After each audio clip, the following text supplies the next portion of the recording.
우리가 이제 병해하고 충해가 있잖아요. 두 가지 병해하고 충해가 있는데 실제로 시설에서 가장 문제가 되고 있는 게 뭘까요? 충일까요? 병일까요? 충이 더 문제가 되고 있는데 과거에는 병이 문제가 됐었거든요. 근데 시간이 지남에 따라서 계속 이제 벌레가 더 큰 문제가 되고 있어요. 왜 병은 과거보다 문제가 안 되고 충이 더 문제가 될까요? 네? 아, 약개발. 일단은 온실이 깨끗해져서 그래요. 온실이 지금 가면 갈수록 습도가 높아지고 보일러도 잘 설치가 되고 커튼도 들어가다 보니까 온실에 대한 환경이 일정 제어가 되잖아요. 근데 병은 그러니까 벌레가 옮기는 병을 제외하고는 병은 우리가 환경을 조절할 수 있다고 하면은 어느 정도 제어가 가능해요. 우리가 예방적으로 제어가 가능하기도 하고 걸렸다 하더라도 우리가 진전이 천천히 되게 우리가 환경을 좀 좋게 만들어주면 바꿔줄 수가 있거든요. 근데 벌레는 온실 환경이 좋아지면요 벌레들이 더 살기가 더 좋아져요. 그러니까 온도 맞춰주고 습도가 좀 습도를 맞춰주고 그렇게 되면은 오히려 벌레들이 더 살기가 좋아지는 환경이 되고요. 또 하나가 벌레가 원래 우리나라에 살던 벌레들이 문제였을까요? 아니면 해외에서 유입된 벌레들이 문제였을까요? 유입된 것들이 문제예요. 왜냐면은 토마토라는 것들, 파프리카라는 것들이 옛날부터 한국에 있던 것들이 아니에요. 그러면은 원래 토종벌레들은 얘네들을 잘 먹지도 않고 그렇다고 하더라도 먹기 시간이나 먹긴 먹겠지만 이것들이 벌레들이 잘 우리나라 그러니까 해외에서 들어왔던 이런 식물에 대해서 잘 먹지 못했었거든요. 근데 요새 어떤 일이 발생하고 있냐면은 그러니까 최근에 그러니까 올해 같은 경우에 최고 이슈가 되는 게 아니라 투타라는 벌레가 있어요. 투타. 우리 뿔라방이라고 부르는 벌레가 있는데 이 벌레가 현재 국내에 유입된 상태가 돼갖고 전국적으로 지금 퍼져 있는 상태거든요. 그러니까 뿔라방 피해가 토마토나 파프리카에서 발생하고 있고 이것 때문에 해외 수출에 문제가 발생할 수 있을 거라고 얘기하고 있어요. 그래서 해외 수출이라는 건 우리가 일본에 수출하는 걸 얘기를 해요. 일본에 우리가 지금 수출하는 건 일본밖에 수출 못하고 있거든요. 근데 이 뿔라방 같은 경우도 원래 브라질이 고향이고 요게 이스라엘과 유럽으로 갔다가 중국으로 갔다가 다시 국내로 들어왔어요. 벌레라는 것들은 자기들이 어디 묻어서 이동하게 되면요 일단 이 나라에 그 지역에 정착하게 되면은 살아갈 수가 있잖아요. 근데 브라질에 살았다는 얘기는 겨울을 못 버티는 벌레라는 뜻일 수도 있어요. 그렇지만 우리가 온실 환경, 그러니까 온실을 잘 만들어 놨기 때문에 온실에서는 자랄 수가 있다는 거죠. 겨울을 날 수 있다는 얘기들이에요. 이것들이요. 그러다 보니 해외 해충들이 국내에 들어와서 현재 문제가 되고 있다. 과거에는 제가 이제 처음에 99년도, 2000년도 정도에 시작을 할 때만 해도 토마토에 직접 피해를 그러니까 피해를 주긴 주지만 심각하게 예를 들어서 내가 이 벌레 때문에 농사를 버렸다 정도 할 정도로 피해를 준 적은 없어요. 근데 2008년, 9년 통과하면서 총체벌레, 담배가루라든가 총체벌레들이 한국에 계속 유입되고 증식함에 따라서 한국에 정착됨에 따라서 이 피해들이 급증하고 있다. 이것들이. 그래서 지금 아마 현장에 나가서 이제 얘기를 하게 들어보면은 가장 큰 걱정거리가 뭐냐 그러면은 담배가루와 총체벌레 얘기를 할 거예요. 이 사람들이요. 대외의 농민들이 담배가루와 총체벌레 얘기를 할 것이고 이 담배가루와 총체벌레는 해외에서 들어왔는데 한 2008년, 9년도 사이에 한국에 완전히 정착을 했어요. 이것들이요. 정착을 하고 현재 큰 문제가 되고 있다. 이것들이. 병에는 우리가 환경이 좋아짐에 따라서 병은 우리가 어느 정도 예방이 가능하고 병이 발생하더라도 어느 정도 우리가 번지지 않게 환경을 우리가 번지지 않게 우리 충분히 온실 운영할 수 있었단 말이에요. 근데 벌레는 환경이 좋아짐에 따라서 오히려 더 잘 번져요. 오히려. 그러니까 벌레가 살기 좋아하는 거는 따뜻하고 약간 건조하고 이런 것도 좋아하는데 우리의 환경들이 온실 환경들이 점차 그렇게 돼가고 있다 이것들이. 그리고 난방을 많이 함에 따라서 그 해외에서 유입된 벌레들, 그러니까 흔히 말해서 열대성 벌레들이 우리나라에서 겨울을 나기 시작함에 따라서 이것들이 점차 더 큰 문제가 된다는 거예요. 그럼 벌레가 이제 곤충이라는 건 이제 뭘까? 우리가 이제 그러니까 곤충은요 절지 동물 문에 속해요. 절지 동물에 속해요. 절지 동물에 뭐가 있냐면은 곤충이 있고요. 곤충이 있고 갑각류가 있고 다지류가 있고 거미류가 있어요. 우리가 대부분의 해충은 바로 이 곤충에 속한다. 그러면은 우리가 갑각류라고 하는 거 있잖아요. 바퀴벌레는 벌레일까요? 곤충일까요? 바퀴벌레는? 곤충이 아니고 얘는 갑각류예요. 이 갑각류에 속하는 게 보면 새우 같은 게 갑각류거든요. 이것들이요.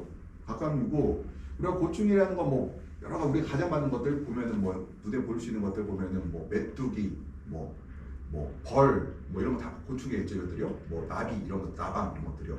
그다음 다지류라는 거는 우리가 진거라는 것들, 다리 많은 것들, 이것들을 우리가 다지류라고 하고요. 그다음에 그다음에 거미류가 발이 8개인 것들은 우리가 거미류라고 하는데, 이 거미류 중에서도 하나가 우리 식물한테 피해를 주는 게 있어요. 응애라고 있어요. 응애.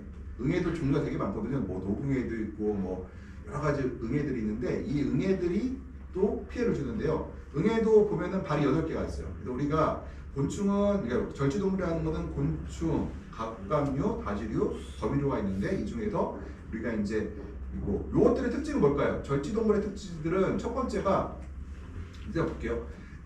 우리가 알고 있는 동물, 사람들이, 인간이 알고 있는 동물의 80%가 바로 절지동물이다.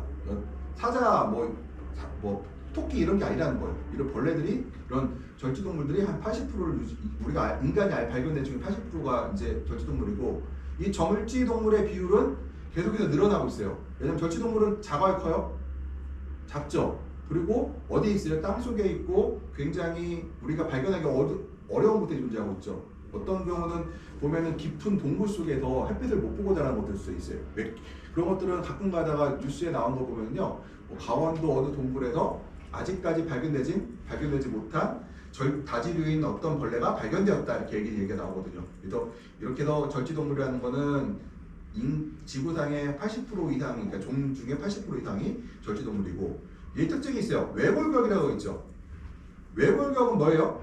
껍데기가 딱딱한 거죠. 그러면은 그 외골격이라는 껍데기, 타락은 뭐예요? 내골격이 아니죠. 뼈가 뱃속에 있고 이 안에 있고 거기에 살이 붙어 있잖아요. 외골격이라는 거는 딱딱한 껍데기가 바깥쪽에 있고 안에 살이 있다는 얘기예요. 우리가 새우를 까먹으면 안에 뼈가 있어요, 없어요? 없죠. 그 안에 우리가 껍데기 벗긴 다음에 까먹으면은 그 안에 살만 들어있죠. 이것들이요. 개도 마찬가지로 껍데기 벗긴 다음에 안에 살이 들어있고, 그래서 갑각류 같은 경우들을 우리가 이제 보통 바깥에 껍데기 딱딱한 곳이 있고 안에 살이 들어있는 걸 우리가 그 외골격이라고 하는데, 그러면은 이 외골격을 갖고 있는 동물들의 특징에 대해서 물어보면은, 만약에 이 동물들은 껍데기를 깨지 않고 몸이 커질 수가 있을까요?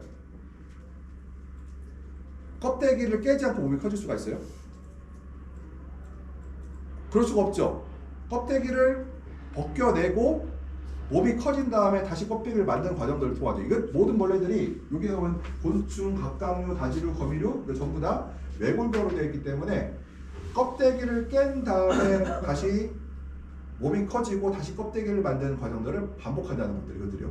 보통 예를 들어 제가 이거를 어느 다큐멘터리에서 봤더니, 이 외골격을 갖고 있는 그 동물의 특징이 한 20% 정도까지 몸을 더 키운 다음에 껍데기를 까고, 그러면 20%가 늘어난대요, 갑자기. 그러니까 이걸 우추를 있었겠죠. 그러고 나서 다시 껍데기를 만들고 반복되는 거예요. 우리가 바닷가재 얘기 들어보셨어요? 저도 이 다큐멘터리를 봤는데, 바닷가재도 뭐예요? 갑각류죠. 갑각류예요. 그러면은 바닷가재는 원래 수명이 무한대래요. 근데 근데 바닷가재가 죽는 이유가 뭐라고 나온 줄 아세요? 외골격이 시간이 지나면 대해서 더 딱딱해진대요. 그러니까 내가 수명을 먹을수록. 그럼 어떻게 될까? 이 외골격을 깰 수 있어요, 없어요? 못 깨죠. 못 깨서 몸이 커지는데, 그러니까 안에서 몸은 커지는데 껍데기를 뚫을 수 없기 때문에 죽는다고 하더라고요. 수명이. 원래 걔는 수명이 무한대라는 거예요, 걔들은. 원래 이런 바닷가재들은. 그러면은 이거 하나, 실제로 한번 누가 이제 민원이라기보다는 어떤 문의가 한번 들어오죠, 세도에서. 어떤 분이 수정벌을 샀는데 수정벌의 크기가 작은 거예요. 작아요. 원래 커야 되거든요. 클수록 수명이 길어요. 작으면 수명이 짧거든요. 이거는 어렸을 때 뭐예요? 제대로 못 먹은 애들이죠. 뭐 유전적인 문제가 있던가 제대로 못 먹거나 환경이 안 좋아서 잘 못 큰 것들이에요. 그러면은 벌이 이런 기형벌이 있어요. 이 벌, 날개 달린 벌이 있어요. 얘들이 잘 먹으면 커질 수 있을까요? 이만한 벌이 앞으로 못 커져요. 변태를 해갖고 얘들이 한번 탈피를 했잖아요. 더 이상 얘들은 탈피를 못해요. 이걸로 끝이에요. 더 먹는다고 하는 게 아니라 이 상태가 완성된 상태이고 성체이기도 완성된 상태이고 더 이상 커지지 못한다. 그래서 혹시라도, 그러니까 이 외골격을 갖고 있는 놈들은 어떻다? 탈피를 해야지만 성장하는데, 탈피를 더 이상 안 한다는 얘기는 성장이 멈췄다는 얘기를 하는 거예요, 얘들이요. 그러면은 우리가 그다음 체조라덴모. 체조라가 뭐냐면은 벌레들은 곤충들은 어때요? 절지동물들은 어때요? 마디마디가 있죠. 예를 들어서 우리가 그냥 돈벌레라고 불리는 그 다리가 한 100개, 200개 달린 100개씩 달린 놈들 있잖아요. 어때요? 마디마다 다리가 2개씩 달렸죠. 마디가 50개니까 100개의 다리가 달린 것들이거든요. 이것들이 그냥 체조화된 몸이라는 거는 이것들이 다 뭐라고 하죠? 이렇게 잘라져 있고 이렇게 마디마디로 되어 있다는 거고요. 관절로 되어 있는 부속지들 관절마다 어떠한 특정한 뭐라고 하죠? 기구들이, 그러니까 우리가 말하는 뭐 눈, 코, 입 같은 이런 기관들이 설치되어 있다는 거예요. 이것들이요. 그 관절마다 하나하나 다르게, 그러니까 관절의 위치에 따라서 어떤 관절에는 뭐가 있고 어떤 관절에 뭐가 있고 이렇게 달라진다는 거예요. 이들이요. 그래서 관절마다 다른 기관들이 배치되어 있다는 거예요. 그러면은 우리가 이게 이제 곤충, 갑각류, 다지류, 거미류가 이걸 보고 절지동물이라고 하고요. 그러면 곤충에서 보게 되면 우리가 또 저희들이 이제 우리가 현장에 가보면은 유시충과 무시충이라고 얘기를 해요. 그러니까 날개가 있는 것은 유시충이고 날개가 없는 것은 무시충이라고 한다. 근데 모든 벌레가 어떤 것들은 찾아보세요. 진들물 같은 경우 볼게요. 진들물은 재밌는 게 유시충과 무시충을 같이 한다. 유시충인 벌레들이 있고 무시충인 벌레가 있어요. 그러니까 봄에는 유시충, 그러니까 얘들이 어떻게 땅으로 이동하려면은 유시충이 날개가 있어야 되잖아요. 그리고 한번 정착한 애들은 날개가 필요 없죠. 그러니까 진딧물들은 한번 정착을 하면 잘 옮기질 않거든요. 그럼 처음에 외부에서 들어왔을 때는 유시충이에요, 무시충 상태예요? 유시충의 상태로 온실내로 유입되고 나서 그 다음부터 얘들이 무시충의 형태로 새끼를 낳겠죠. 그러니까 알을 낳게 되면은 얘는 알 중에는 유시충과 무시충이 있단 말이에요. 얘들이 유시충과 무시충이 있어요. 그래서 유시충은 날개가 있는 것들, 무시충은 날개가 없는 것들. 그래서 생각하시면 되고, 날개가 없는 곤충을 우리가 무시아강, 톡톡이 존목 이렇게 할 수가 있고요. 날개를 접는 곤충, 그 다음에 날개를 접을 수 있는 곤충, 그 다음에 날개가 있는 곤충을 우리가 유시아강이라고 해서 유시충이라고 한다고 얘기했죠. 그 다음에 날개가 접을 수 없는 곤충이라는 건 뭐냐면 절개를 보게 되면은 어떻게 해요? 날개를 이렇게 팔이 어떻게 해요? 이렇게 날다가 이렇게 접죠. 그건 접을 수 있는 거고, 우리가 말하는 그 제일 많이 보는 잠자리 같은 경우 어때요? 이렇게 된 상태에서 이렇게 접어요? 그냥 이렇게 하고 있어요. 아니면 이렇게 하고 있죠. 그러니까 날개를 접을 수 있는 것과 접을 수 없는 것들이 있다. 뭐 이건 중요한 건 아니에요. 그냥 왜 중요한 건 우리가 유시충과 무시충이 있는데 유시충 상태에서 온실로 들어오는 경우가 많은데요. 역시 벌레 중에서 특히 대표적인 게 진딧물이 유시충과 무시충이 있고, 유시충 상태에서 온실로 들어와서 무시충으로 바뀐다. 서로 세대 교체를 해요. 그러니까 내가 일정적인 성장한 다음에 얘들이 내가 이제 다른 곳으로 새끼를 버티고 싶으면은 알이 뭐가 되겠어요? 그러니까 새로 난 알들은 유시충의 형태가 되겠죠. 계속해서 날개가 있다는 거는 이동할 수 있다는 장점도 있지만 에너지를 소비하는 나쁜 단점들도 있어요. 그러다 보니까 이것들을 우리가 유시충과 무시충이 있다고 볼 수 있고, 가장 중요한 위치를 볼 수가 있고요. 그 다음에 곤충은 가장 성공한 동물이라고 하는데요. 우리가 아까 여기서 보면은 절지동물이 전체 80%라고 했잖아요. 우리가 알고 있는 종 중에서. 근데 이 곤충은 또 이 모든 동물의 70%. 그러니까 이 절지동물 내에서도 제일 많은 것이 바로 이 곤충이라고 하시면 돼요. 그러니까 곤충과 다른 벌레 어떤 차이가 있을까? 보통 현재는 약 3천만 종의 이상이 있을 거로 추정하고 있는데요. 일단 우리가 초등학교 때 배웠죠. 노래도 있어요. 머리, 가슴, 배. 곤충은 머리와 가슴과 배로 이루어졌다고 보시면 되겠고요. 그러면은 여기 볼게요.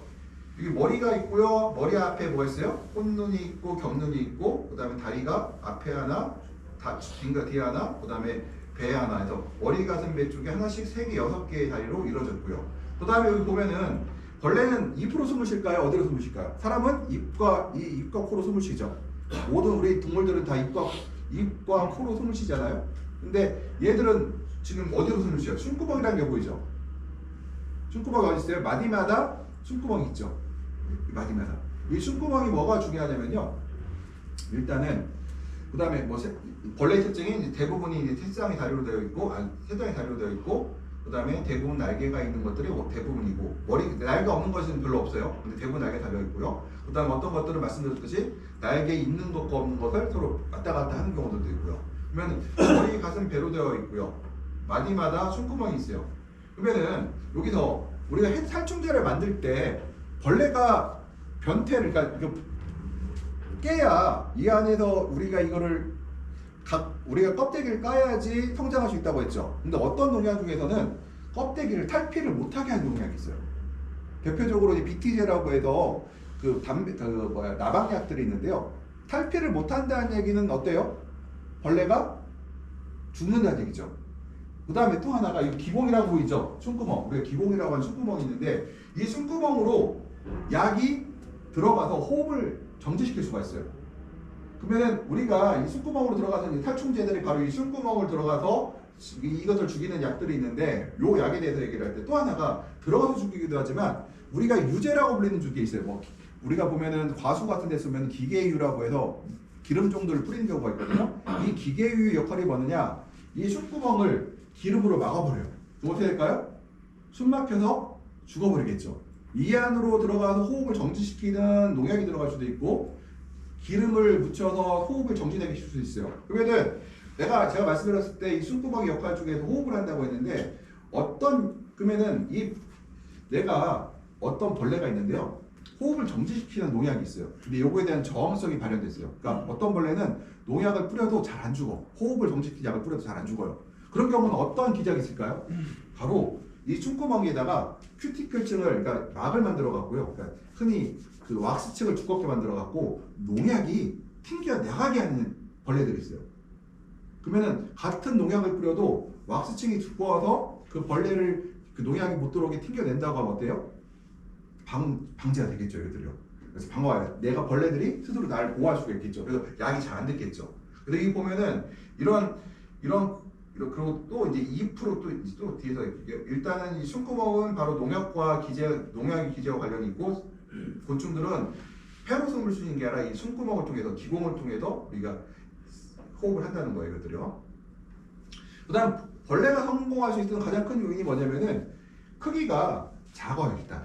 작다는 얘기는 뭐냐면은 우리가 더 작다는 얘기는 살아갈 수 있는 작다는 얘기는 더 많은 곳에 갈 수 있다는 얘기가 되고요. 또 하나가 숨을 수가 있어요. 그리고 환경으로부터 예를 들게요. 지난번에 어떤 핵전쟁이 일어나서 방사선이 이제 그 지구상에 퍼지게 되면은 일단 볼게요. 그러면은 큰 방사선 퍼지게 되면 모든 벌레는 죽을까 안 죽을까요? 방사선 맞으면 죽어요. 얘들도 죽는데 사람은 방사선 피하려면 땅을 파고 많이 깊게 파고 들어가야 되잖아요. 이 벌레들은 어때요? 잘 들어갈 수 있겠죠. 땅속에 깊게 들어갈 수 있겠죠. 외부 환경에 대해서 잘 버티기가 쉽다는 거고요. 그 다음에 바람에 대한 이동이 훨씬 다른 동물에 비해서 이동이 쉽다. 바람을 타고 가면요. 예를 들어서 담배가루이라는 벌레가 있어요. 길이가 1, 2mm거든요. 1, 2mm가 되는데 이 벌레가 한 2km를 이동을 해요. 2km 이동하는데 그럼 자기 날개로 2km 이동할까요? 2km 이동하려면 절대로 갈 수가 없어요. 그러면은 어떻게 할까요? 이거는 바람을 타고 이동한다는 거고 총체벌레 같은 경우는 1mm도 안 돼요. 이 총체벌레 1mm도 안 된 총체벌레가 퍼지려고 하면 어떻게 될까요? 바람을 타고 이동하기도 하고 동물에 묻혀서 이동을 하기도 하고 이동을 한단 말이에요. 이것들이요. 그래서 멀리 이동하는데 그래서 바람을 타고 이동할 수 있다는 거하고 크기가 작으니 어때요? 에너지 사용량이 적겠죠. 그러니까 적은 에너지로 더 오래 버틸 수가 있어요. 그 다음에 마디에너를 통한 조직화된 몸. 마디를 여러 개로 쪼개서 왔단 말이에요. 그래서 그 다음에 조직화된 감각계, 심각계, 근육계들 조직마다 다 각각의 있다는 거죠. 그 다음에 머리, 가슴, 배로 나누면서 피로 기능의 선택과 집중. 배에는 어떤 기능이 있고 가슴에는 어떤 게 있고 잎에는 어떤 기능이 있다. 머리, 가슴, 배에 나누어진 조직된 이런 조직화된 몸이 있었다는 거고요. 그 다음에 건축 성분 영역 중에 하나가 높은 유전성 변이성이에요. 유전적으로 괜히 변이가 심하다. 예를 들어서 내가 어떤 담배가루에 대한 약제를 지금 2008년도에 국내에 정착이 돼갖고 우리가 방제를 시작했단 말이에요. 2008년도에 처음 뿌렸던 약들이 지금 효과가 계속해서 떨어지고 있고요. 또 새로운 약제가 뭐 2015년, 16년에 만들어졌는데 그 약제들이 효과가 좋았으나 시간이 지남에 따라서 지금은 또 약효가 떨어지고 있어요. 근데 왜 이렇게 유전자 변이성이 높을까요? 일단 한 번에 낳을 때 알을 100개 많이 낳죠. 자손을 많이 만들죠. 그리고 한 세대가 어때요?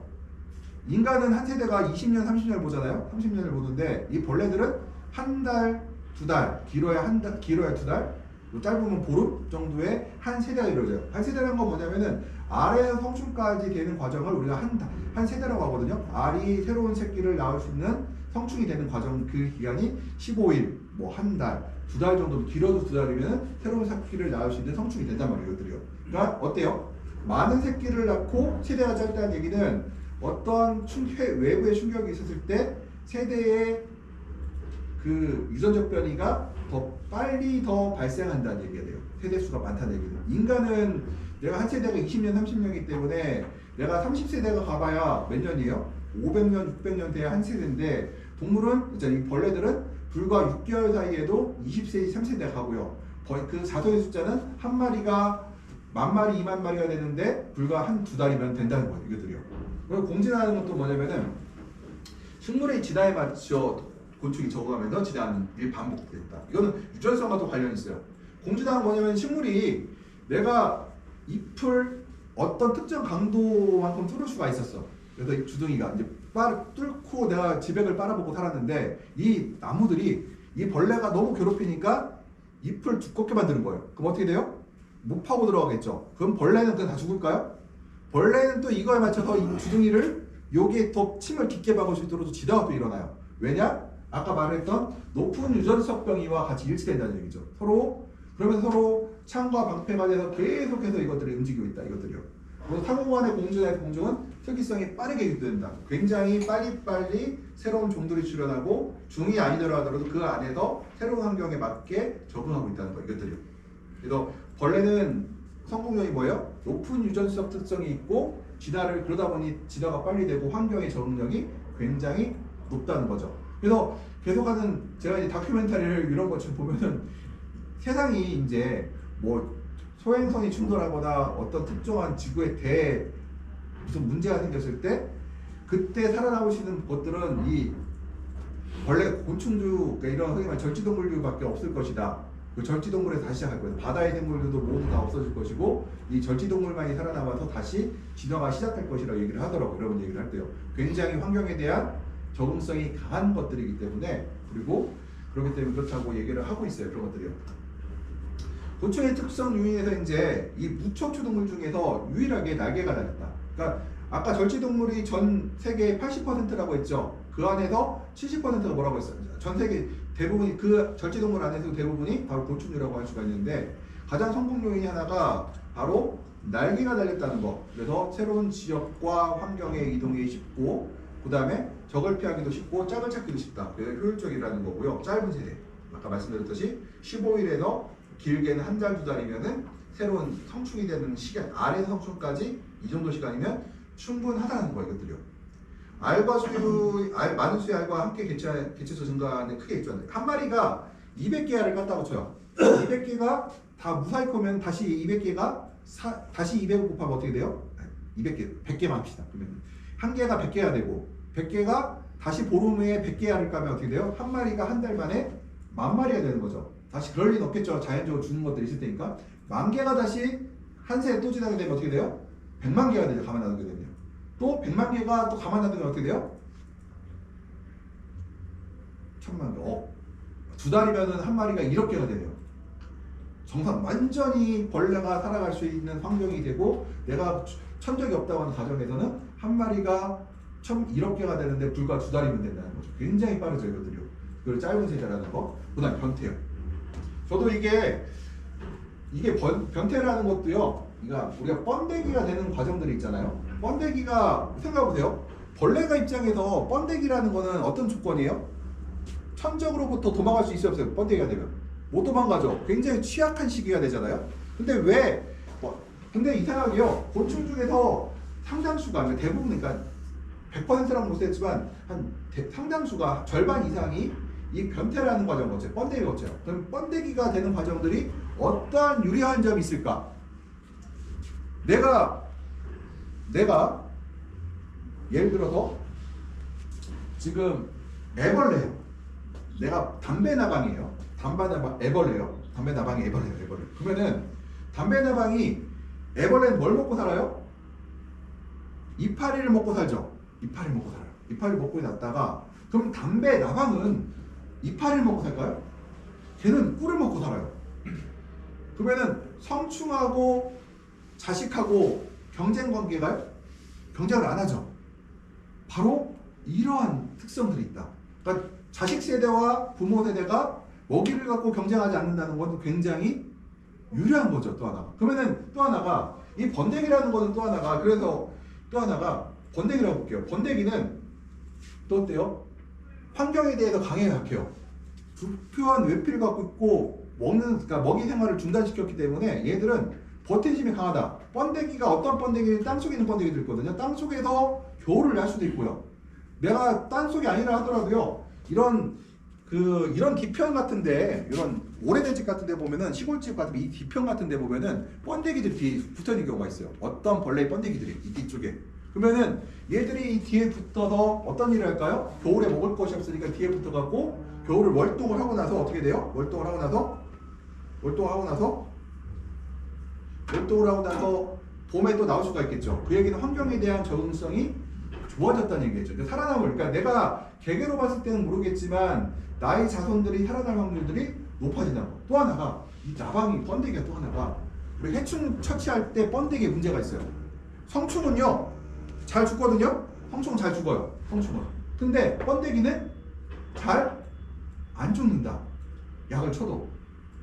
그러면은 내가 농약을 쳤어요. 이 안에 내가 담배가루 약을 쳤는데 담배가루에 성충과 유충과 번데기가 같이 들어있다. 그러면은 이 번데기가 안 죽을 거 아니에요. 내가 농약을 쳐도 나방 담배가루는 번데기를 안 하고 번데기를 안 해요. 그냥 일단은 얘들은 안 죽을 거 아니에요. 자료. 번데기 수준에서는. 그러면은 이 벌레들은 농약에 대해서 어때요? 더 많은 저항성을 가질 수가 있겠죠. 그래서 이 번데기 과정, 그러니까 변태 과정이라는 것들이 있게 되면은 작물 이런 벌레들이 그냥 환경에 대한 적응성, 천적에 대한 적응성, 먹이에 대한 서로 경쟁 관계들이 어느 정도 해소가 된다. 잠자리 같은 경우도 보게 되면 잠자리 유충은 어디 살아요? 잠자리가 어디다 알을 낳죠? 물속에다 낳죠. 우리가 잠자리에 벌레를 애벌레 뭐라고요? 장구벌레라고.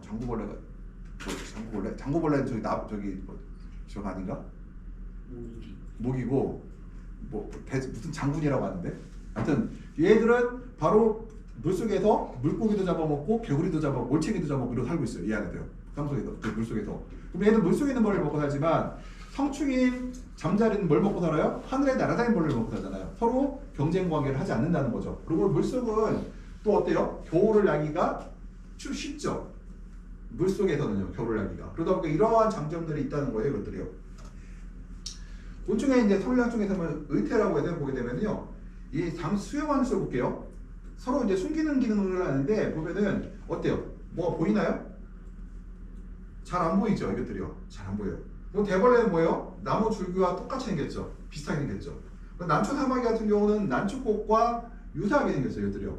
그래서 내가 서로 모양을 변화시킨다는 거고요. 그 다음에 경계할 때는 올빼미, 나방 같은 경우 보세요. 또 벌레들의 천적인 나방들과 그러니까 벌레가 아니라 새들의 천적인 올빼미 눈과 비슷하게 생겼잖아요. 그러면 얘들이 잘 접근하기가 어려울 거고요. 그 다음에 이 유리나방이라고 보게 되면은 뭐랑 비슷하게 생겼어요? 벌하고 비슷하게 생겼죠. 새들도 벌은 먹기를 좀 꺼려해요. 물론 벌을 잘 먹는 새들도 있지만 이 새들을 먹을 게 없으면 먹긴 해요. 그렇지만 굳이 독침이 있는 벌을 잡아먹으려고 안 하거든요. 일부러 그것들을. 먹을 게 없으면 먹긴 하겠지만 그래서 자기를 이렇게 더 이태를 통해서 경계 이태를 통해서 자기 천적을 회피하는 것들을 하고 있다. 그 다음에 곤충의 중요성에서 얘기를 할 때 곤충이 어떠한 것들이 장점들이 있느냐, 어떠한 것들이 있느냐 보면요, 우리가 곤충의 중요성은 일단 분해자 작용을 한다. 그래서 여기는 뭐예요? 얘네들은 신개미거든요. 신개미는 나무를 갉아먹고, 그러니까 죽은 나무를 갉아먹고 사는 것들이 이것들이요.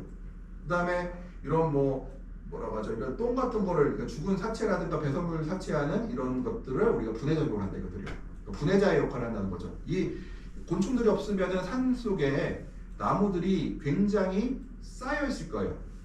그러니까 죽은 나무를 쌓여 있을 거예요. 그러면 사람들이 곰팡이로 충분히 그 미생물들이 이것들을 녹여버리지 않느냐 하는데, 곰팡이가 벌레 이런 나무를 죽은 나무를 먹으려고 해도요, 곰팡이가 자라 올라가면은 구멍 같은 것들이 있어서 이것도 쪼개놔야 되거든요. 그래 쪼개놔야 분해가 잘 돼요. 그러면은 이 역할을 하는 것들이 바로 이 벌레들이 나무를 갈리하게 쪼개놨기 때문에 곰팡이들이 더 쉽게 이것들을 분해할 수 있다는 거예요. 이것들이요.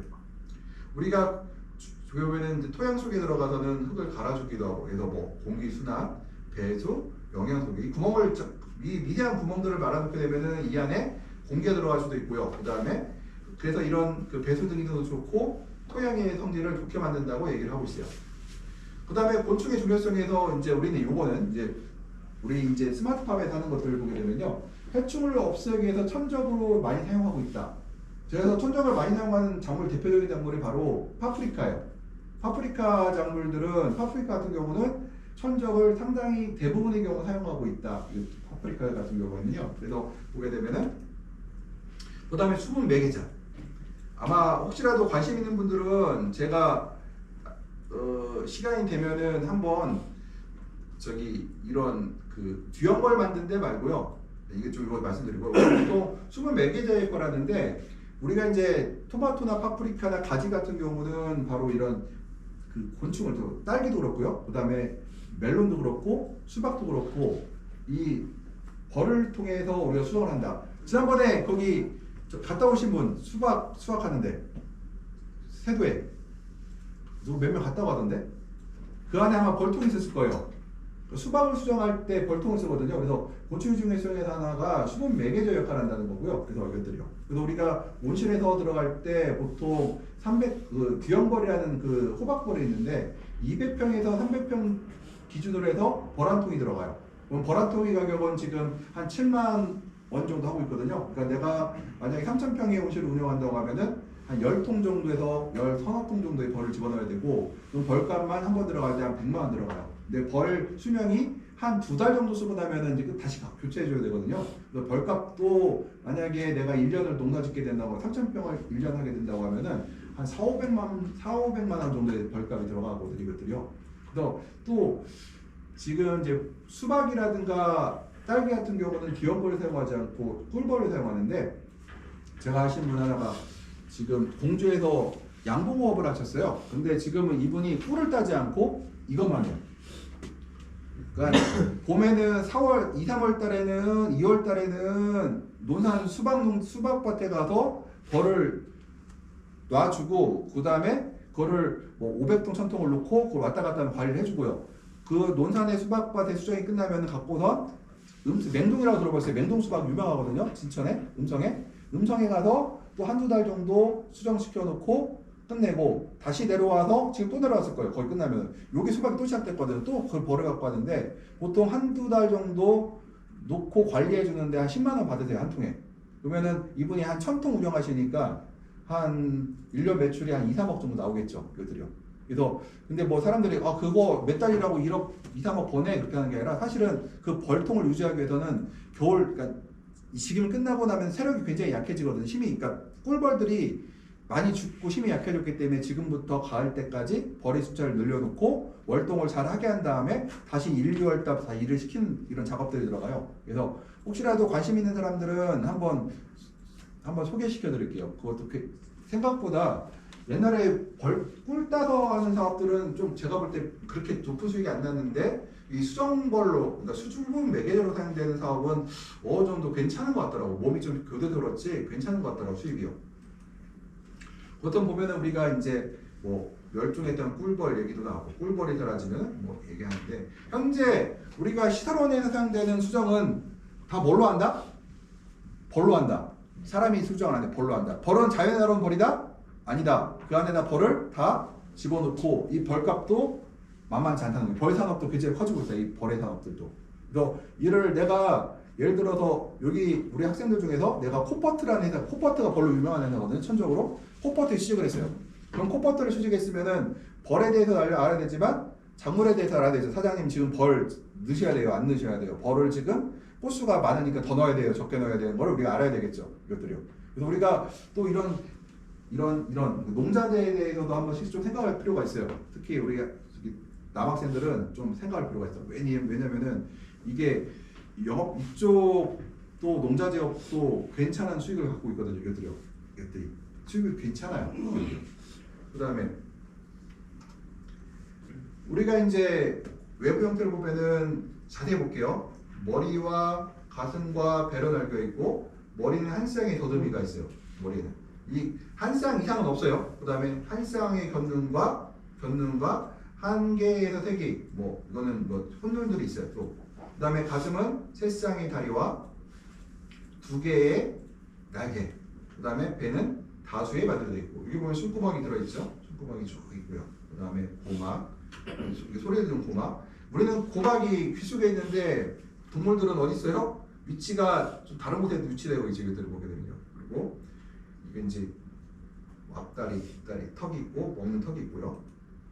머리 구조를 보게 되면은 이제 더듬이가 있고 혼눈이 있고 겹눈이 있고 그 다음에 입이 있고요. 그 다음에 수염이 있고 이게 청구식이라는 게 앞에 입이 달린 놈들이 있고요. 그 다음에 하부식을 해서 아래쪽을 보고 있는 게 있고요. 후구시라고 뒤쪽에 그러니까 뒤를 보고 그러니까 머리가 앞으로 가고 먹이를 아래쪽에서 먹는 애들이 있어요. 이 세 가지의 잎이 방향이 있고요.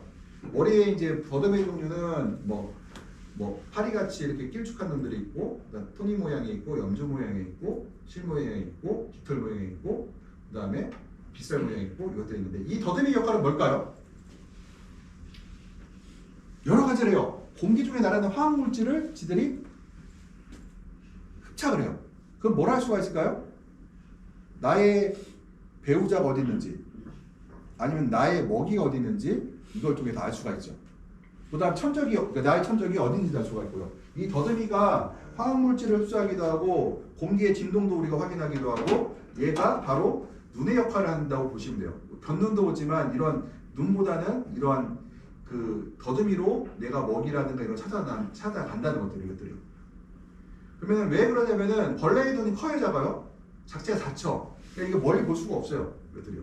눈으로는. 그러다 보니까 이런 더듬이를 통해서 바로 화학물질을 통해서 우리가 얘들이 알아내고 있다. 그럼 섭식방명이 있는데 이 섭식방명이라는 섭식 방법이 있는데요. 이 섭식 방법에 따라서 어떠냐 우리가 농약의 종류도 달라요. 보면요. 어떤 것들이 볼게요. 빠는 잎. 빠는 건 뭐예요? 꿀을 먹는 것들이겠죠. 꿀을 먹는 건 우리가 꿀샘에다가 잎을 집어넣고 쭉 빨아먹는 애들이 있겠죠. 이것들이요. 그 다음에 찌르는 잎은 뭐예요? 내가 식물에 그러니까 내가 뭐라고 하죠? 뭐라고 해요? 사람의 동물의 피를 빨아먹게 찌른 잎도 될 수가 있고요. 어떤 찌른 잎은 식물의 즙을 빨아먹게 찌른 잎도 있어요. 식물의 즙을 국을 발라놓고 쭉 빨아먹는 애들도 있고요. 씹는 잎이 있고요. 그러니까 이건 씹는 잎이라는 얘기는 이렇게 특히 뭐가 많냐면 씹는 잎 같은 경우는 그 벌레를 잡아먹는 벌레들. 있고요. 그 다음에 식물을 먹을 때도 먹긴 해요.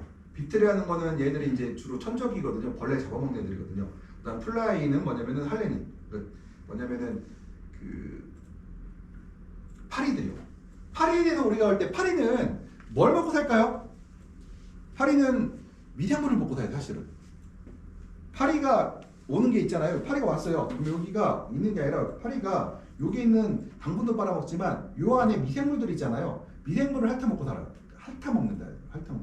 그러니까 파리가 왜 들어오냐? 어딜 다니고 있어요? 얘들이 머리 있는 데를 다녀요. 미생물이 있는 데 가서 핥아먹고 있죠. 그러니까 몸에 뭐가 묻어 있어요?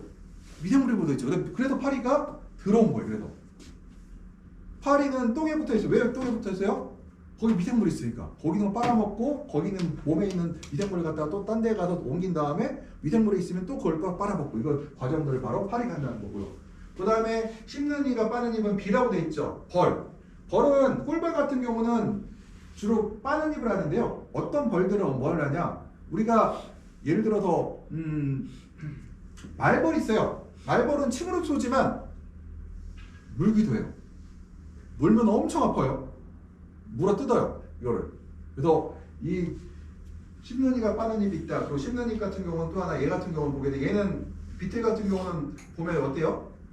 무슨 벌레를 속에 생겼는데 반면에 얘는 어때요? 얘는 이제 그 풀을 먹고 사는 그래서거는 이제 저기 메뚜기 같은 애들 보면 어때요? 씹는 입이 식물을 씹어 먹게 되는 있다는 거죠. 그러면은 얘하고 빠는 잎하고 저기 찌른 잎하고 농약의 기전이 같을까요? 다르겠죠, 이것들이요.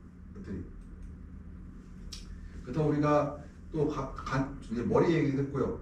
곤충의 가슴에 대해서 얘기할 때, 가슴을 얘기할 때 가슴마다 한 쌍의 다리가 있다. 이 가슴마다 한 쌍의 다리가 있다. 가슴 마디마다 그 세 마디 세 개가 있고요. 원래 곤충도 원래는 발이 많았대요. 근데 진화 과정에서 발의 개수가 줄었다고 하는데 왜 줄었을까요? 탈피를 해야 되는데 다리가 많으면 유리해요, 불리해요? 불리해요. 그 탈피를 못하고 죽는 놈들이 상당히 많대요, 벌레 중에서. 탈피를 깨끗하게 해야 되는데 탈피를 못하고 거기에 머물게 되면 어떻게 될까요? 죽게 되겠죠. 그래서 다리가 많다는 얘기는 탈피에 방해가 되기 때문에 이 진화 과정에서 이 곤충들은 다리를 6개 만드는 쪽으로 가고요. 각 다리들은 각기 다른 역할을 한다는 것들, 이것들이요. 그 다음에 앞달개와 뒷달개는 가운데 가슴과 뒷가슴에 붙어있다. 뒤쪽에 붙어있다고 보시면 될 것 같고요. 원래 날개도 6개씩 있었다는데 시간이 지남에 따라서 4개가 줄었대요. 6개가 있을 필요 없었다는 거, 이것들이요. 4개가 더 효율적이었다고 얘기를 하더라고요, 이것들이. 저도 이게 다 다큐멘터리에서 본 것들이에요. 그 다음에 이제 가슴에 다리를 보게 되면요. 고행이 있죠. 어때요? 얘는 기어다니는 놈들. 탁탁탁 기어다니고 있죠. 이것들 기어다니는 놈들이고요. 도약형. 얘는 뭐예요? 스프링 같이 생겼죠. 메뚜기. 펄쩍펄쩍 튀죠. 그 다음에 어때요? 얘들은 또 하나 볼게요. 얘들은 포획형, 사막이요. 여기 보면 톱니바퀴가 있죠. 뾰족한 톱니바퀴가 있어. 그거 뭐래요? 탁 낚아챈 다음에 빠져나가지 못하도록 잡는 다리가 되겠고요. 수분수지표 같은 경우 보면 얘들이 요거 볼게요. 요거는 뭐냐면요, 꽃가루를 이렇게 긁어갖고 다 제 몸에 붙여요. 얘들은. 그리고 보면 다리가 다르죠. 기어다니는 놈, 점프하는 놈, 벌레를 잡아먹고 사는 애들, 그 다음에 꽃가루를 모으는 다리, 이것들이 다르다는 거들이. 그 다음에 간충의 가슴을 또 보게 되면은 파악형, 이제 얘들 보게 되면 있고요. 그 다음에 굴착형, 불판 애들, 그 다음에 흡착형, 달라붙는 애들, 그 다음에 유형형. 얘는 헤엄치기 달다니게 이렇게 돼 있죠. 헤엄을 달기 무슨 그게 뭐라고 하죠? 그 오리발처럼 되어 있잖아요, 이것들이요. 그리고 그다음에 날개에는 보면은 우리가 날개가 살아 있어요. 그래갖고 이 안에 체액이 순환되면서 양분을 공급하기도 하고 이 견고함을 빳빳하게 유지한다는 거죠. 그래서 이 날개의 모양을 갖고서는요, 우리가 보통 곤충을 분류하는 데 사용되기도 하고, 같은 벌레 내에서도 종이 다른 거, 그 안에서도 분류가 또 되잖아요. 그래서 파리면 파리 내에서도 이런 날개를 보고서는 이게 북방형 파리냐 남방형 파리냐 종을 분리한다고 하더라고요. 이들 날개를 보고 보면은 날개가 이제 보면 얘는 이제 잠자리, 그다음에 강도래, 이건 뭐 우리가 되게 싫어하는 벌레죠. 그다음에 매미, 그다음에 나방, 나비가 있고 이렇게요. 그다음 파리가 있고. 곤충의 배는 이제 7마디에서 11마디 정도로 구성되어 있고요. 교미와 산란과 항문을 통해 배설을 담당하기도 해요. 이제 교미도 하고 산란도 하고 이제 항문을 통해서 배설. 그러니까 알이 어디 있어요? 여기 들어있다는 얘기죠. 그래서 알 나는 거 보면 여기서 톡톡 알을 낳죠. 똥도 여기로 톡 싸요. 벌똥도 여기서 나와요. 벌똥도. 그래서 재밌는 게 양봉장 주변에 차가 있잖아요. 수명차가 있으면은 노란 똥이 엄청 덮어놓은 걸 볼 수가 있어요. 그래서 벌 받는 데 보면은 양봉하는 데 근처에는 민원들도 그런 민원 들어와요. 벌들이 막 똥 싸고 와서 저기 차를 다 더럽혀 놨더라고요. 노란 똥들이 나오거든요. 아마 보면은 노란색인데 길이가 한 삐는 똥들 있어요. 이만큼 이렇게 생긴 똥이 있는데 이게 다 벌똥이에요. 벌똥이 있고, 그 다음에 마디의 대부분에 바로 이러한 숨구멍, 기문이 들어있죠. 기문은 숨을 쉬기도 하지만 바로 여기가 농약의 타겟이라고 있죠. 농약들이 여기를 막거나 침투해서, 막는 것은 호흡을 멈추게 하는 거고 침투하는 것은 호흡을 이 안에 정지시켜 버린다는 거. 그래서 보면은 곤충의 생활사에서는 이제 출생에서 보면 난생아 있고요. 난태생, 태생, 단위생식이 있어요. 그러면은 난생은 뭐예요? 아래에서 태어났다는 얘기죠. 난태생은 뭐예요? 태생, 난으로 태어났지만 나올 때는 알이지만 나올 때는 뭐예요? 태생이라고. 애벌레 형태로 나온다는 거죠. 나올 때는. 그러니까 이건 부모의 몸에서 나올 때 바로 알이 아닌 애벌레 형태로 나온다는 거고, 단위생식은 뭐냐면은 내가 단위생식이 뭘까요? 단위생식 정의가 뭘까요? 단위생식은 말이야. 뭘까요? 교미를 하지 않았는데 알을 낳아요. 원래 알은 N이잖아요. 우리가 이 n이라고 하잖아요. 엄마 아빠에서 n이 붙어서 n이 나오잖아요. 근데 n은 뭐냐면은 그냥 교미를 하지 않고 그냥 나온 것이 바로 n이에요. 그러니까 단위 생식이라고 하죠. 이거 뭐예요? 이거를 엄마 아빠가 만들어지 않고 그냥 엄마 혼자 나온 것을 우리가 단위 생식이라고 얘기해드려요. 그다음에 우리가 또 알이 있고 애벌레가 있고 성충이 되는 걸 우리가 완전 변태를 하는 거 보이고요. 탈피는 뭐예요? 크기만 커지는 것들. 그 다음에 변태는 곤충의 형태가 바뀌는 것들. 탈피는 그러니까 애벌레야, 그러니까 어렸을 때의 모습과 성충의 모습이 어때요? 똑같이 생겼어요. 탈피만 하고 변태를 하지 않는다는 거예요. 그러니까 모양이 바뀌지 않는다는 얘기예요. 근데 변태는 나비와 같이 어떻게 해요? 모양이 자체가 변화되는 걸 우리가 변태라고 하죠. 나비같이. 애벌레를 보면은 애벌레하고 나비를 보면은 설마 이 나비, 그러니까 담배나방의 어미하고 성충하고 애벌레를 보면 얘가 같은 종이라고 우리가 설명이 되나요? 전혀 되지 않죠. 이것들이요. 전혀 다른 모양을 갖고 있는 걸 우리가 변태라고 한다. 탈피는 우리가 몸이 커짐에 따라서 껍데기를 벗기고 새로운 껍데기를 만드는, 새로운 성충을 만드는 것을 탈피라고 하고요. 여기서 50분인데 잠깐 쉬었다가 저기 할게요.